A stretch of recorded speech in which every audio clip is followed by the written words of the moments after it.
अब बोलता है कि इसमें जो है तुम अपना साइन कर दो, ठीक है। तो जयदेव गोस्वामी समझ जाते हैं कि किस तरह से, मतलब एक तो मेरा इतना बड़ा विपद परिस्थिति है, लेकिन फिर भी ये व्यक्ति जो है वो इतना ज्यादा लोभी है कि मेरा इस विपद परिस्थिति में मदद करने के बजाय मेरा संपत्ति को हड़पने के लिए आ गया। तो जयदेव गोस्वामी लेकिन भगवान भगवान ने भरोसा दिया, और फिर उनको जो है आसक्ति नहीं थी, तो उन्होंने जो है चुपचाप से लिख के दे दिया। और वो जैसे ही वो व्यक्ति खुशी खुशी घर गया, वैसे ही देखा कि उसका घर में पूरा आग लगा हुआ है और आग कितना भी बुझाने का प्रयास कर ले नहीं बुझ रहा है। तो वो समझ गया कि मेरा से बहुत बड़ा अपराध हो गया कि मैंने उस बच्चे से जो है छीन झपट के एक तरह से मैंने गलत तरीका से उसका संपत्ति हड़पा। तो उसने गया और तुरंत जो है वो जयदेव गोस्वामी बच्चे से माफी मांगा और बोला कि जो है हमको माफ कर दीजिए कि हमने आपके साथ इस तरह का दुष्कर्म किया। उसके बाद जयदेव गोस्वामी जो है धीरे धीरे करके जब बड़े हो रहे थे, तो उनकी भगवान में भक्ति आगाढ़ थी। एक्चुअली बोला जाता है कि जिसका कोई नहीं होता है उसका भगवान हमेशा सहारा देते हैं। तो हर समय देख सकते हैं नारद मुनि का भी, अगर आप पास्ट टाइम देखेंगे तो नारद मुनि भी बचपन से ही एक तरह से समझिए तो अनाथ हो गए थे। उनकी माँ को बचपन में ही सांप काट लिया था और फिर वो गुजर गए। फिर उसके बाद जयदेव गोस्वामी का भी आप देख सकते हैं केस में कि उनका भी बचपन में ही गुजर जाता है। लेकिन अगर कोई भगवान का भक्त हो जाता है तो भगवान जो है उसके हर कसम में मदद करते हैं। हम लोग कल सुन रहे थे किस तरह से कर्मा बाई का था, तो उसमें ही पता चलता है कि उसके बचपन में विवाह हो जाता है और बचपन में विवाह होने के बाद बाल्य अवस्था में उसके पति का देहांत हो जाता है।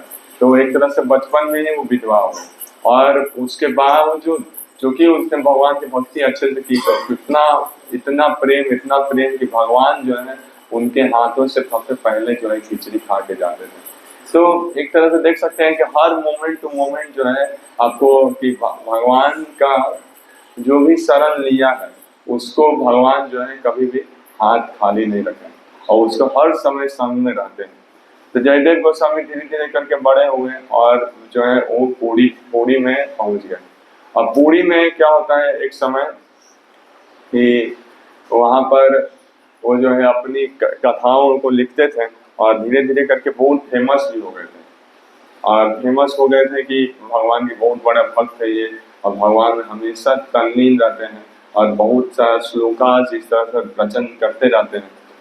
आप लोग जानते होंगे कि जयदेव गोस्वामी के द्वारा प्रसिद्ध काव्य क्या लिखा हुआ है, क्या नाम है प्रसिद्ध काव्य का? जयदेव गोस्वामी जो लिखे हैं गीत गोविंद, ठीक है। तो गीत गोविंद का रचना जयदेव गोस्वामी ने किया है और उसका आस्वादन जो है स्वयं श्री चैतन्य महाप्रभु डेली करते थे, ठीक है। श्री चैतन्य महाप्रभु स्वयं कौन है? चैतन्य महाप्रभु स्वयं राधा कृष्ण है, ठीक है। राधा रानी का भाव है उनके पास वो जो सबसे मतलब प्रेम की प्रकाष्ठा वाली जो चीजें हैं वो वही चीज को लेने आए हैं, उसी चीज का अनुभव करने आए हैं। मतलब प्रेम की प्रकाष्ठा को छोड़कर चैतन्य महाप्रभु कोई भी आपद छोटा मोटा धर्म को जो है वो नहीं एक्सेप्ट किए। यहाँ तक कि एक बार क्या होता है, रामानंद राय से चैतन्य महाप्रभु का क्या होता है कि डिबेट हो जाता है और चैतन्य महाप्रभु उनसे पूछने लगते हैं कि धर्म का आप मर्म बताइए, जो धर्म का सबसे बड़ा उद्देश्य है उस चीज को बताइए। तो उन्होंने शुरुआत किया कि धर्म का मतलब है कि किस तरह से जो है आदमी को अपने वर्णाश्रम धर्मों को फॉलो करना चाहिए। तो भगवान ने बोला कि ये सब जो है ये सब छोटा है, इसके ऊपर और उससे ऊपर बताओ। तो फिर उसके बाद उससे ऊपर बताया, फिर उससे ऊपर बताया, जब तक एकदम शुद्ध भक्ति का लक्षण पे नहीं पहुंच गए तब तक जो है चैतन्य महाप्रभु को आनंद नहीं आया। तो यही चीज है, मतलब कि सबसे बड़ा जो प्रेम का धन जो चैतन्य महाप्रभु आस्वादन करने के लिए और देने के लिए आए हैं उसमें जयदेव गोस्वामी बहुत अग्रगण्य है। जयदेव गोस्वामी जो है चैतन्य महाप्रभु से पहले उनका जन्म हुआ था और उन्होंने अपनी शुद्ध भक्ति से सबका दिल जीत लिया था। लेकिन आप जानते हैं कि आप कितना भी अच्छे क्यों ना हो, कोई ना कोई एक दो आदमी मिल ही जाएगा जो कि आपसे ईर्ष्या करता है। तो उसी तरीका से क्या हो गया, एक बार जयदेव गोस्वामी जो है एक जगह पर प्रवचन करके आ रहे थे, उनको कुछ डोनेशन भी मिला था। वो सोचे थे कि इस डोनेशन के माध्यम से हम भगवान का एक भव्य मंदिर बनाएंगे। और वो आ रहे थे रास्ते में, लेकिन रास्ते में क्या हुआ, डकैत लोग मिल गए। और डकैत लोगों ने क्या किया कि उन्होंने, उससे पहले ही क्या हो गया था कि एक व्यक्ति था जिसने क्या किया था ना, अपने जगन्नाथ जी से प्रार्थना किया था कि मेरा कोई भी बच्चा या संतान नहीं हो रहा है, तो हमको कृपया करके आप संतान दीजिए। अगर मेरा लड़का होता है तो भी हम भगवान आपकी सेवा में दे देंगे, और लड़की होता है फिर भी हम आपकी सेवा में दे देंगे, लेकिन मेरा संतान एक दे दीजिए। तो फिर उसके बाद जगन्नाथ जी की कृपा से उस व्यक्ति का संतान रहता है। तो लड़की बहुत सुंदर होती है और बहुत सुशील, बहुत अच्छी मतलब गुण वाली कन्या होती है। और जब उसका विवाह का उम्र आता है तो वो जगन्नाथ जी को देखने चल जाते हैं कि जगन्नाथ जी ये कन्या आपकी है, आप आपका इसका देख लीजिए। तो जगन्नाथ जी सोचते हैं अरे हम क्या करेंगे तो बोलते हैं कि हम नहीं जानते हैं, आपको हम बोले थे कि आपको हम देंगे तो आपको हम दे रहे हैं। तो बोलते हैं कि हमारे यहाँ ऐसे मत छोड़ के जाओ, जाओ वहाँ पे जयदेव गोस्वामी है, वो समुद्र के पास वो मिल जाएगा, वहाँ पर वो भजन कर रहा होगा, तुम उसको जाके अपना कन्या को सौंप दो। तो फिर उसके बाद वो जगन्नाथ जी क्या किए, तो जयदेव गोस्वामी के पास गए और फिर जगन्नाथ जी के आदेश के अनुसार उसने अपनी कन्या वहां पे जाकर सौंप दी। जयदेव गोस्वामी बोले अरे अरे हमको जान ना पहचान, मैं तेरा मेहमान, ठीक है, कहाँ से तुम आ गया और तुम कहाँ से तुम अपना बेटी के लेके जा रहा है, तुम, बोलता है कि हम नहीं जानते, जगन्नाथ जी हमको बोले हैं। तो फिर उसके बाद बहुत झगड़ा होता है, बोलता है कि हम नहीं लेंगे, हम नहीं लेंगे, जाओ जगन्नाथ जी को वापस कर दो, हम कर्मचारी आदमी। तो फिर बाद में जो है बोलता है नहीं, जगन्नाथ जी आपको देने बोले हैं, अब आप जो करिए, अब फिर वो छोड़ के चल जाता है। फिर जगन्नाथ जी उसको आके बोलते हैं, तो फिर वो जो है अपनी पत्नी के रूप में उससे स्वीकार करते हैं। तो एक बार जो है जगन्नाथ जी और जयदेव गोस्वामी और उनकी पत्नी जो है वो आपस में चर्चा करते रहते हैं। एक बार उनका इस तरह का पास टाइम आता है कि वो नवद्वीप में आते हैं, और नवद्वीप में एक जगह पे बैठ के वो जो है भजन कर रहे थे। तो उनका भजन से प्रभावित होकर सभी जगह पे फेमस हो जाते हैं, जहाँ भी जाते हैं शुद्ध भक्त। तो उस समय क्या होता है कि राजा रहते हैं वहाँ पे, और राजा जो है वो जयदेव गोस्वामी से मिलना चाहते हैं, लेकिन जयदेव गोस्वामी जो है वो राजा को मिलना नहीं चाहते थे। वो सोचते थे कि अगर राजा उजा लोग आ जाएगा तो फिर उसके बाद बहुत प्रकार का यहाँ पब्लिसिटी हो जाएगा, भजन करने के लिए हमको एकांत स्थान नहीं मिलेगा, कोई ना कोई बीच बीच में आते रहेगा, तो इसीलिए वो किसी से मिलना नहीं चाहते थे। और जयदेव गोस्वामी को राजा जो है वो बार बार फोर्स करते, तो फिर बोलते हैं कि हम जो है चले जाएंगे अगर आप ऐसा बोलेंगे तो फिर वो बोलता है कृपा करके मत जाइए, आप कृपा करके मेरे ही राज्य में रहिए, हम जो है आपसे मिलने नहीं आए। तो उसके बाद इस तरह से जयदेव गोस्वामी जो है अपनी लीला कर रहे थे। तो एक बार क्या होता है कि वो एक श्लोका रच रहे थे, और श्लोका रचते रचते जो है उनको उनको आया कि भगवान जो है वो अपने भक्तों के पैर को पखार रहे हैं, मतलब राधा रानी के पैर को पखार रहे हैं, राधा रानी के पैरों की सेवा कर रहे हैं। इस तरह का जब उन्होंने सोचा तो फिर उनको लगा कि नहीं नहीं, ये चीज जो है ना एक गलत है, ठीक है। और एक जगह पे और आता है कि किस तरह से वो सोचे कि जयदेव गोस्वामी कि यहाँ पे लिखा हुआ है भगवत गीता में कि भगवान जो है जब भक्त उनको पुकारता है और देखते हैं भक्त की जरूरत है, तो भगवान स्वयं उस जरूरत को लेके आ जाते हैं उनको देने के लिए।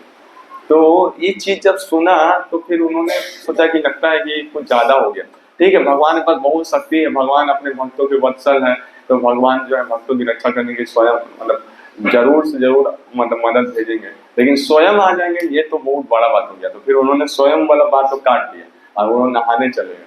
तो जब वो नहाने गए तो फिर उसके बाद जो है वो आते हैं, तो फिर वो जो है नहाने चले गए, और फिर जो है क्या हुआ कि थोड़ा देर के बाद दो को बच्चा आता है, ठीक है, एगो काला रहता है एगो सादा रहता है, और दोनों बड़का बड़का बोझा लेके आता है।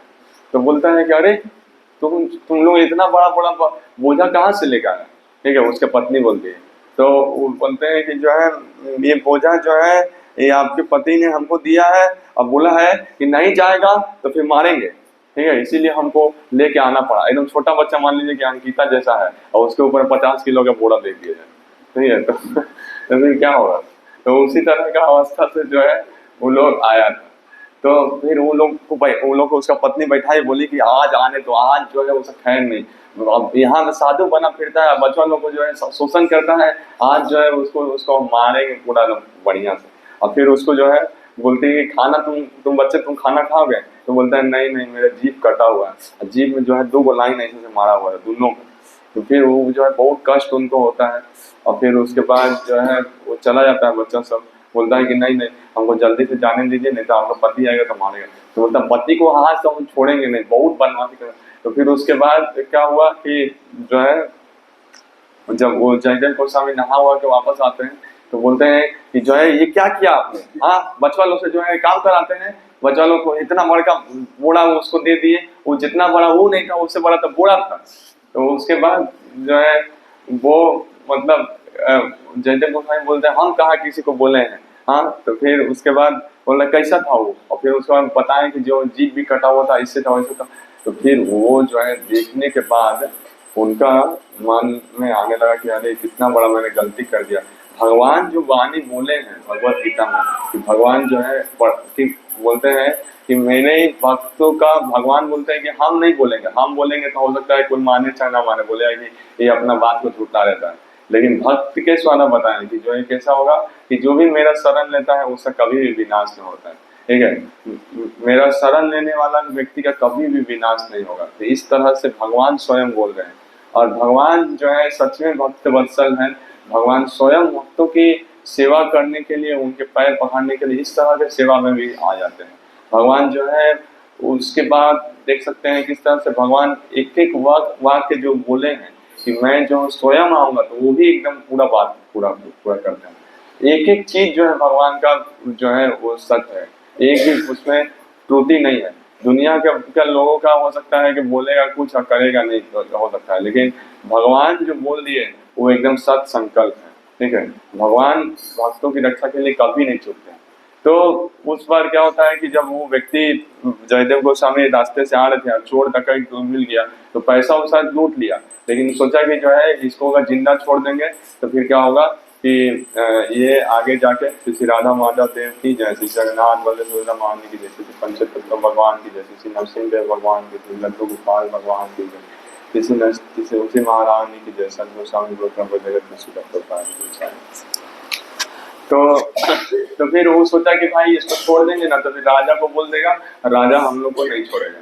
तो ये सोच के जो है उन्होंने वो जो चोर डकैत लोग था, उन्होंने क्या किया कि हाथ पैर दोनों जो है, दोनों हाथ दोनों पैर जो है जयदेव गोस्वामी को काट दिया, और एक सूखा कुआं था उसे फेंक दिया, ठीक है। कि अब तो इसका हाथ पैर कट गया, अभी तो जा भी नहीं पाएगा, सूखा कुआं में है तो कोई निकल भी नहीं पाएगा, किसी को जंगल में है पूरा अंधेरा में, यहाँ पर कोई आएगा भी नहीं है, जल्दी आएगा, ऐसे ही मर जाएगा, ठीक है, बिना खाए पिए। तो इस तरह का चोर डकैत लोग सोच के इसको छोड़ दिया। लेकिन भगवान जिसका को बचाना चाहते हैं, बोलते हैं ना कि राखे कृष्ण मारे के, मारे कृष्ण राखे के। तो उसी तरीका से अगर भगवान किसी की रक्षा करना चाहते हैं तो कोई भी उसको नहीं मार सकता, ठीक है। तो उसी समय क्या होता है कि वहां पर जाते हुए एक राजा का प्रोसेशन जा रहा था, राजा जो है जंगल में गए हुए थे, और फिर वहां पर उनको आवाज सुनाई दिया कि सूखा कुआं से कोई कोई कोई जो है बार बार हरे कृष्ण कृष्ण कृष्ण हरे हरे, हरे राम राम राम हरे हरे, इसका निरंतर आवाज आ रहा है। तो वो सोचे कि भाई कहाँ से जंगल में ऐसा आवाज आ रहा है, ठीक है, यहाँ पे कौन साधु बैठा है। तो फिर वो जब देखने गए तो देखे कि कुआं से आवाज आ रहा है, और कुआं में देखे तब दिखाई दिया कि एक व्यक्ति है जिसका हाथ पैर कटा हुआ है, और वो जो है निरंतर भगवान का नाम ले रहा है। तो सोचते कि बाप रे बाप, इतना बड़ा साधु, और इसका कौन इस तरह का हिम्मत किया कि जो है इसका इस तरह का किया। तो फिर उसको सबसे पहले उसको निकालते हैं, फिर उसका जो है क्या करते हैं कि उसको अच्छे से उसका साफ करके, उसका मलहम पट्टी करके उसको जो अपने राज्य में लेके जाते हैं और उनकी अच्छी सेवा करते हैं। इधर उनकी पत्नी जो है वो भी चिंता करते रहती कि मेरा पति कहाँ चला गया, लेकिन फिर भी उनको पत्नी भी चूंकि भगवान की परम भक्त थी, इसीलिए उनको पूरा विश्वास था कि मेरा पति जो है चूंकि शुद्ध भक्त है, इसीलिए भगवान जो है उसकी अवश्य रक्षा करेंगे, और भगवान जिसका रक्षा कर रहे हैं तो उसके लिए कोई चिंता करने की जरूरत नहीं। तो वो भी जो है अपनी सेवा में वो कभी चिंता नहीं करते थे कि मेरा पति इतना दिन से नहीं आया, फिर भी वो जो है थोड़ा दुखी रहते थे। तो फिर उसके बाद क्या हुआ, जयदेव गोस्वामी जो है राज्य में थे, और वहां पर भी वो बढ़िया से जो है सभी चीजों को बता रहे थे, राजा को बहुत अच्छा से बता रहे थे, ज्ञान दे रहे थे। राजा भी बहुत बड़ा भक्त बन गया और फिर उसने जो है भगवान की सेवा के लिए बड़ा बड़ा चीजों को करना शुरू किया। मतलब कि भगवान को संतुष्ट करने से जो है क्या होता है, सभी प्रकार की समृद्धियां आती हैं। तो फिर उन्होंने जो है एक बहुत बड़ा आयोजन किया भगवान की भव्य सेवा का, और उसमें जितने भी साधु महात्मा आ रहे थे सब लोगों को भर भर के दान मिल रहा था। तो ये जो चोर चोर लोग था, उन लोगों को दान से मतलब था, उन लोग जो है उन लोगों को मतलब नहीं था कि साधु है किसको मिल रहा है। और वो लोग भी क्या किया, साधु का वेश बना के फिर पहुंच गया वहां पे कि भर भर के दान मिलेगा, एकदम पूरा एकदम बूढ़ा एकदम बुजुर्ग साधु का वेश बना लिया। अब वहां पे जब पहुंचा तो फिर जयदेव गोस्वामी को देखा कि तो बैठा हुआ वहीं पे, और फिर वो लोग पहले डर गया कि अरे ये जो वही व्यक्ति है जिसका हम लोग हाथ बैठाते थे। और जयदेव गोस्वामी देख के समझ गया कि यही चोरवा लोग है, लेकिन जयदेव गोस्वामी के हृदय में थोड़ी सी भी मतलब ईर्ष्या नहीं थी। ठीक है, तो बोलते हैं कि भक्त जो होता है उसके हृदय में कोई भी ईर्ष्या नहीं होती। हालांकि जयदेव गोस्वामी के इस तरह का उसने मैं उससे दुष्व्यवहार किया था, लेकिन फिर भी जयदेव गोस्वामी के हृदय में इतनी करुणा थी, तो वो सोचते हैं कि लगता है कि इन लोगों को पैसे का बहुत अभाव है, इस कारण से ये लोग इतने गलत सलत काम करते हैं। तो उन्होंने राजा को बुला के बोला कि ये जो 4 लोग हैं इसको एकदम पूरा भर भर के दान देना। ठीक है, और उधर में ये छोड़वा लोग सोच रहा है कि जरूर जो है राजा को बता देगा कि हम लोग जो है इस तरह का चोर हैं और हम लोगों ने ही इसका हालत इस तरह किया। लेकिन वो जो है छुपे छुपे जो है चुप चुप से आगे बढ़ा वो लोग, और उसको इतना दान दिया गया, उसको जो है मिनिस्टर लोग भी उसको बहुत सत्कार किया और बोला कि आप जहाँ भी जाना चाहते हैं हम लोग पहुंचा भी देंगे। तो इस तरह का उसको लेके जा रहा था। अब रास्ते में इन लोगों को इतना जयदेव गोस्वामी करुणा किए, लेकिन फिर भी जो है इन लोग का हृदय में वैष्णव अपराध बाहर नहीं, हृदय जो है अभी भी वैष्णव अपराध से छूटा नहीं था। उन्होंने ना केवल जो है मतलब कृतज्ञ थे वो लोग, मतलब एक होता है कृतज्ञ, ठीक है, कि जो उपकार को मानता है, और एक होता है कृतज्ञ, ठीक है, मतलब जो मतलब कितना उपकार कर दे उसको जो है बहुत जो है वो उपकार को नहीं मानता। तो उसने जो है रास्ते में मिनिस्टर लोग से बोलने लगा कि जो है ये जानते हो ये कौन है जो तुम्हारा गुरु बन के बैठा है, ये हम लोग के राज्य का था, और जो एकदम झूठ बोल रहा है कि हम लोग के राज्य का था, और ये जो है बहुत अच्छा बोलता है इसीलिए हमारा राजा भी फंस गया था, लेकिन ये बहुत बदमाश है, बहुत कपटी है, ऐसा वैसा इतना उसके बारे में वैष्णव अपराध करने लगा कि जो है मिनिस्टर का भी खून खोलने लगा। और इतना अपराध के वजह से धरती माता को सहन नहीं हुआ, धरती माता फटी, और उसी समय जो है वो चारों अंदर घुसा के समा दी। और उस मिनिस्टर लोग सोचा कि अरे ये क्या हुआ, और उसके बाद जो है जयदेव गोस्वामी का तो भगवान ने तुरंत अपना दोनों हाथ और दोनों पैर जो है वो वापस कर दिया। तो फिर राजा देखते हैं कि अरे इनका तो पूरा हाथ पैर वापस आ गया। तो फिर वो पूछते हैं कि आप कौन हैं, तो बताते हैं कि जो है मैं जयदेव गोस्वामी और गीत गोविंद लिखा है। इस तरह से जयदेव गोस्वामी के अपार महिमा है, इनके गुणों से सीख सकते हैं किस तरह से एक एक चीज में वो जो है भगवान के सेवा के बारे में हमेशा सोचे हैं। और कभी भी कष्ट कितना भी हुआ, लेकिन थोड़ा सा भी जो है भगवान के ये नहीं बोले कि भगवान आपका सेवा किया लेकिन इतना कष्ट मिला। उसी तरह से रुक्मिणी देवी देखिए, रुक्मिणी देवी भगवान की परम भक्त थी, और कैसे भक्त बनी थी वो कोई बता सकते हैं कि रुक्मिणी देवी कैसे भक्त बनी? हाँ, तो रुक्मिणी देवी चूंकि नारद मुनि से श्रवण करती थी भगवान के कितने गुण हैं, भगवान के कितने सुंदर शील है, उनकी कितने लीलाएं हैं, ये सब सुनते सुनते सुनते सुनते जो है उनका भगवान के प्रति प्रेम आ गया। तो भगवान के जो गुण रूप लीला ये सभी जो हैं ये भगवान से अभिन्न है। अगर हम लोग मन दे के इन लीलाओं को सुनते हैं तो फिर हम लोग का भी भगवान में मन आ जाएगा, और जब भगवान में मन आता है तो फिर हम लोग जो है सच में खुशी हो जाते हैं। तो रुक्मिणी देवी जो है भगवान को सुनते सुनते अपने मन में ही उनको अपना पति के रूप में स्वीकार कर ली थी, और वो सोची थी कि नहीं हम जो है विवाह करेंगे तो केवल और केवल कृष्ण से ही करें। अब क्या होता है कि उनका भाई रहता है और उनके पिताजी चाहते थे, हालांकि पिताजी और बाकी जो 3 भाई थे वो लोग सब लोग चाहते थे कि रुक्मिणी का विवाह जो है वो कृष्ण से हो। लेकिन जो सबसे बड़ा भाई था रुक्मी, वो बहुत कपटी था और वो जो चाहता नहीं था कि कृष्ण से उसका विवाह हो, और वो जो है शिशुपाल से उसका विवाह करना चाहता था। तो आप लोग सभी लोग जानते हैं कि शिशुपाल एक तरह से कृष्ण का ही संबंधी में आता है, और वो जो है बचपन से ही कृष्ण को गाली देता है।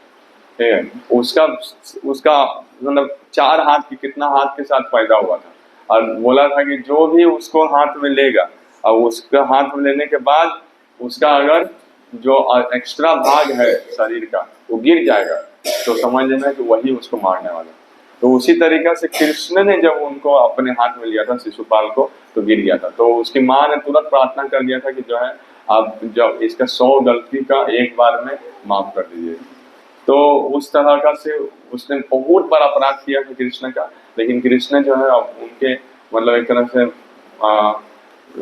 जो उनके माँ को, शिशुपाल की माँ को जो उन्होंने प्रतिज्ञा दी थी उससे उन्होंने उनको माफ कर देते बार बार। तो तो फिर जो है क्या होता है कि इधर कृष्ण जो है जरासंध के साथ युद्ध में रहते हैं, और उससे पहले क्या होता है कि तो आप लोग सुने होंगे रणछोड़ के नाम से भी कृष्ण को माना जाता है। तो ये रणछोड़ का लीला भी रुक्मिणी देवी से कनेक्टेड है। और इधर में आप लोग देख सकते हैं कि रुक्मिणी देवी जो है वो प्रार्थना करती है कि भगवान आप जो है अगर मेरे को लेके नहीं जाएंगे तो फिर हम जो है शिशुपाल से विवाह करने के पहले ही अपना शरीर त्याग देंगे।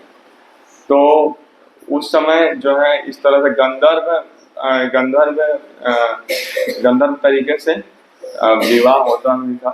तो उस समय क्या होता था कि राजा लोग लड़ाई करता था, ठीक है, स्वयंवर में और इस तरह से बहुत बड़ा चीजों में, और जो ज्यादा शक्तिशाली होता था वो लोग लेके जाता था साथ। और तो फिर इधर में रुक्मिणी देवी ने क्या किया, एक तो लेटर लिखा जिसमें बोला कि जो है कि मेरा विवाह इतना तारीख को ऐसे करके फिक्स किया गया है और आप जो है आइएगा और हमको जो है इन गिद्धरों के बीच में से शेर के जैसा उठा के लेके जाइएगा।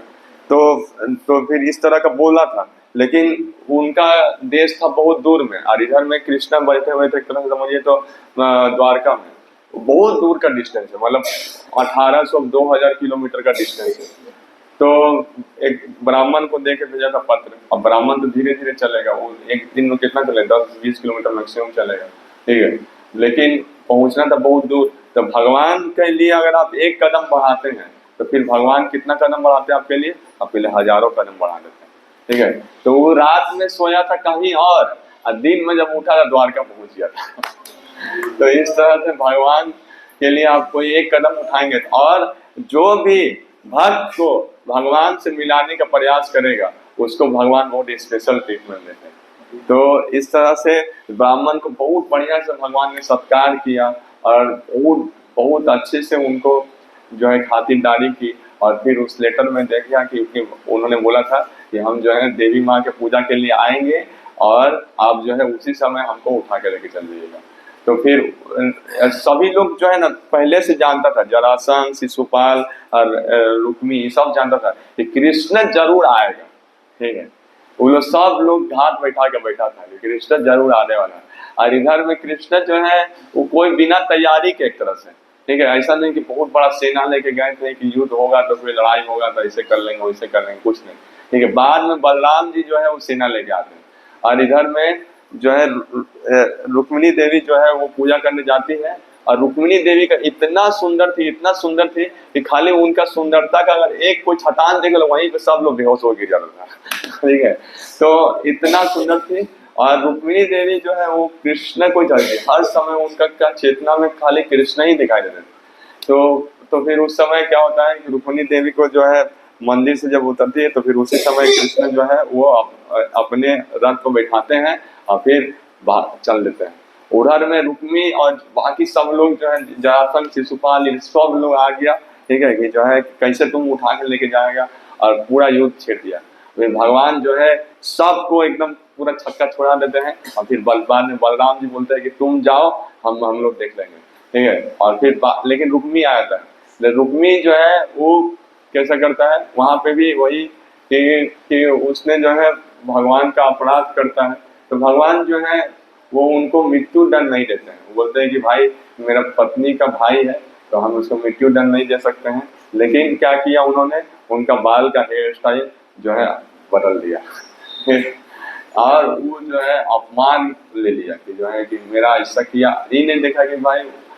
तो कैसा है कि आप चाहे मतलब अच्छा संग में रहने से अच्छा बन जा रहे हैं, और कोई खराब संग में जैसे शिशुपाल और इन लोगों का संग में रहता था तो रुक्मी जो है वो इतना इतना गुणवान होते हुए भी जो है उसका हृदय में भगवान के प्रति प्रेम नहीं आया, और इधर में रुक्मिणी का जो है वो भगवान के प्रति प्रेम आ जा रहा है।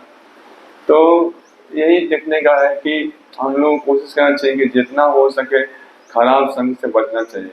वो देखना चाहिए कि मेरा कोई व्यक्ति से जुड़ने से मेरा भगवान के प्रति प्रेम बढ़ रहा है या फिर प्रेम घट जा रहा है। ठीक है, अगर प्रेम बढ़ नहीं रहा है तो फिर उन लोगों के संग में रह के हम लोग जाने अनजाने कितने लोगों का अपराध कर देंगे, वैष्णव अपराध हो जाएगा, ठीक है, भगवान का अपराध हो जाएगा, तो कितना प्रकार का प्रॉब्लम हो जाता है। ठीक है, तो भगवान जो है कितना कितना लोगों को तो बिना मतलब ऐसा नहीं सोचिए कि बहुत बड़ा उसने वो सृष्टि किया था इसलिए उसको कृपा मिला। भगवान बहुत बहुत ऐसे ऐसे आप उदाहरण सुनिएगा कि कुछ नहीं किया था, ठीक है, ऐसा मतलब बहुत विशाल कुछ नहीं किया था, लेकिन वो चूंकि भक्तों की सेवा करते रहा, भक्तों के साथ हमेशा अच्छा व्यवहार करते रहा, तो फिर उससे क्या हुआ कि भगवान जो है उसको ऊपर बहुत कृपा कर दी। और वहीं पर दूसरा व्यक्ति जो है वो चाहे कितना भी बड़ा गुण वाला है, ठीक है, बहुत मतलब ये है वो है, लेकिन फिर भी जो है उस पर कृपा नहीं होती।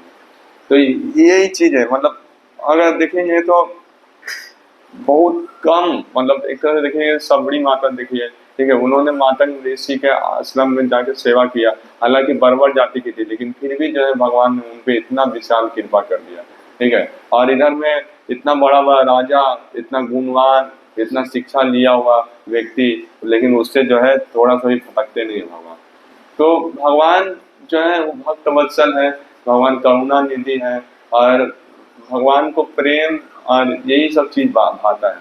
ठीक है, और भगवान को कोई सिंपल भी चीजें दे और लेकिन प्रेम से दे तो भगवान तुरंत उसको एक्सेप्ट करते हैं। और यही सबसे बड़ा धन है कि हम लोग भगवान को कुछ कुछ खुशी कर सके, भगवान को कुछ सेवा कर सके।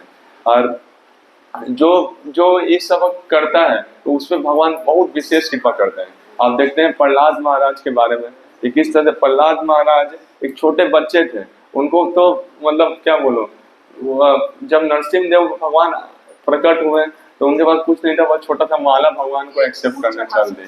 ठीक है, ठीक है, तो फिर इसीलिए जो है जैसे मम्मी बोले फूल चढ़ाने के लिए, तो उसी तरह प्रहलाद महाराज जो है वो बोले कि नहीं फूल का माला चढ़ा देते हैं भगवान को, तो उसी तरह से फूल का माला मम्मी सोच रही फूल का माला चढ़ाने ज्यादा अच्छा रहेगा। तो यही, तो इस तरह से प्रहलाद महाराज जो है उन्होंने नरसिंहदेव भगवान को जो है फूल का माला फटाक से बनाया और भगवान को चाहे। और भगवान एक तरफ से इतना गुस्सा, एक तरफ से इतना गुस्सा है ना कि पूरा का पूरा ब्रह्मांड को जला दे। ठीक है, यहाँ तक कि लक्ष्मी देवी भी जो है उनके सामने में नहीं आ रही है। और दूसरा तरफ प्रहलाद महाराज जब फूल लेके खड़े हैं, माला लेके खड़े हैं, तो उनके उनके लिए आंखों से एकदम प्रेम का वृष्टि हो रहा है। एक आंख से गुस्सा है और एक आंख से जो प्रेम का वृष्टि हो रहा है। कोई ऐसा हो सकता है आंख, दोनों आंख से गुस्सा होगा ना, या दोनों आंख से प्रेम का वृष्टि होगा, एक आंख से गुस्सा एक आंख से प्रेम वृष्टि कैसे हो सकता है? तो भगवान अनलिमिटेड है और भगवान की जो जो लीलाएं हैं वो भी अनलिमिटेड है, और भगवान जो काम करते हैं उसमें भी अनलिमिटेड रसा है। तो इस तरह से नरसिंह देव भगवान जो है वो भगवान मतलब प्रहलाद महाराज के प्रेम के लिए वो कुछ भी करने की तैयार है, या वो कोई नियम से पार है। ठीक है, खंबा से बोलेंगे खंबा से उत्पन्न हो जाएंगे। ठीक है, कोई माँ का जरूरत नहीं है, खंबा से उत्पन्न हो जाएंगे। ठीक है, और वो दूसरा दिन जो देखते हैं राधा रमन देव का, अगर आप देखेंगे तो उसमें भी 12 तारीख को, जैसे कि 11 तारीख को नरसिंह चतुर्थी है और 12 तारीख को एक्चुअली में हम लोग के जो गोस्वामी थे गोपाल भट्ट गोस्वामी, तो देखते हैं कि सबके पास विग्रह थे, सनातन गोस्वामी के पास राधा मदन मोहन के विग्रह हैं, रूप गोस्वामी के पास राधा गोविंद जी के विग्रह हैं, और फिर उसके बाद देख सकते हैं ये गोपीनाथ जी के विग्रह हैं। तो इस तरह से सभी लोगों के पास जो है विग्रह हैं। और गोपाल भट्ट गोस्वामी जो है सोचते थे कि हमको भी अगर विग्रह मिल जाते तो हम भी जो है उनके बांसुरी वगैरह लगा के उनकी सेवा करते हैं। ठीक है, वो भी जो है अपनी सेवा के बारे में हमेशा सोचते रहते हैं। अभी भी अगर आप जाएंगे राधा रमन मंदिर में, तो वहां पर जितना सुंदर से सेवा होती है, एक दिन भी वहां मंगल आरती मिस नहीं हुई। ठीक है, और वहां पर एकदम अभी भी एकदम पूरा सबसे बेस्ट स्टैंडर्ड में पूजा होती है राधा रमन देव के मंदिर में। ये उन्होंने बहुत सुंदर से भगवान की सेवा करनी चाहिए थी। तो भगवान जो है उनके लिए शालिग्राम शिला था उनके पास, उस शालिग्राम शिला से राधा रमन देव प्रकट हुए। ठीक है, खुद से जो है भगवान मैनिफेस्ट हुए हैं। ठीक है, खुद से भगवान शालिग्राम शिला से अपना एक तरह से कृष्ण का जैसा रूप प्रकट कर लिए। तो ये राधा रमन देव का महिमा है, भगवान की महिमा, भगवान के भक्तों का महिमा है कि जो है कहीं से भी भगवान को प्रकट कर ले। ठीक है, और यही जो है हम लोग की प्रार्थना है कि भगवान का हम लोग भी अच्छी भक्त बन सके और भक्तों का हमेशा प्रेम कर सके और भगवान की हमेशा सेवा में संलग्न हो सके। तो एकादशी हम लोगों ने कल की थी, और इस एकादशी में हम लोग प्रार्थना यही करेंगे भगवान से कि भगवान किसी तरह से हमको आपकी सेवा में हमेशा संलग्न करके रखें। ठीक है, यही जो है सबसे बड़ा सुख है, और यही जो है सबसे बड़ा मेरे ऊपर में उपकार आपका होगा। हरे कृष्णा कृष्णा कृष्णा हरे हरे, हरे राम राम राम हरे हरे। श्रील प्रभुपाद की जय। किसी को